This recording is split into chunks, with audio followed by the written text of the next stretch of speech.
Masjid ini dibangun itu pada saat sedang dibangunnya rumah kabupaten. Jadi rumah kabupaten Banyumas dulu, pusat kota Banyumas itu di sini, di Banyumas ini, bukan di Purwokerto, di sini. Yaitu rumah kabupatennya dibangun pada zaman Bupati Banyumas yang ke-9. Pada saat Bupati Banyumas yang ke-9 beliau menjabat, yaitu Raden Tumenggung Yudonegoro yang ketiga, dibangunlah rumah kabupaten. Nah, setelah selesai dibangun rumah kabupaten, maka kemudian dibangun masjid, yaitu Masjid Agung Nur Soleman yang berkedudukan di ibu kota kabupaten. Sehingga masjid ini yang mendirikan adalah pemerintah, dalam hal ini di bawah kepemimpinan Bupati Banyumas yang ke-9.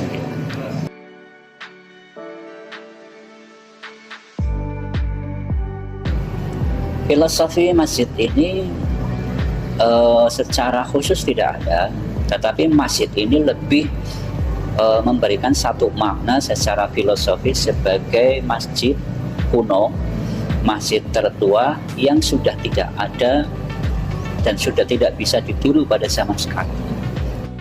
Masjid kita ini adalah masjid yang dibangun dengan memadukan dua kebudayaan, ya, dua unsur kebudayaan. Satu, kebudayaan tradisional, yaitu kebudayaan Jawa Islam, ya, karena dulu masjid ini ada dibangun pada masa kerajaan Islam di Jawa, itu pada saat kerajaan Mataram Islam di Jawa, di mana pada saat kerajaan Islam berkuasa di Jawa, terutama kerajaan Mataram di bawah Sultan Agung, ketika membangun masjid seperti ini, yaitu bentuk ciri khasnya adalah secara tradisional atapnya joglo, atapnya tumpang, ada 3 atap berbentuk bujur sangkar dan lantainya tinggi, dibatasi dengan tembok keliling sebagai batas teritorial.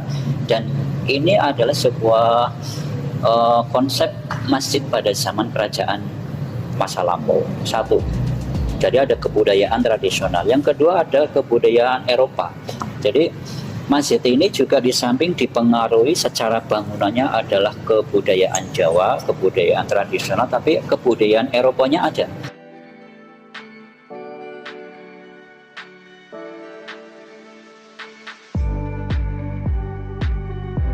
Pintu-pintunya itu besar-besar, juga jendelanya juga besar-besar, termasuk tembok dindingnya itu tebal-tebal. Ini adalah bangunan-bangunan yang menggambarkan sebuah bangunan orang Eropa, di mana kita dulu dijajahkan oleh Belanda sekian tahun, sehingga Banyumas ini termasuk bagian yang dijajah oleh Belanda, sehingga penjajah ketika hadir ke Banyumas tidak hanya menjajah tapi juga membangun infrastruktur.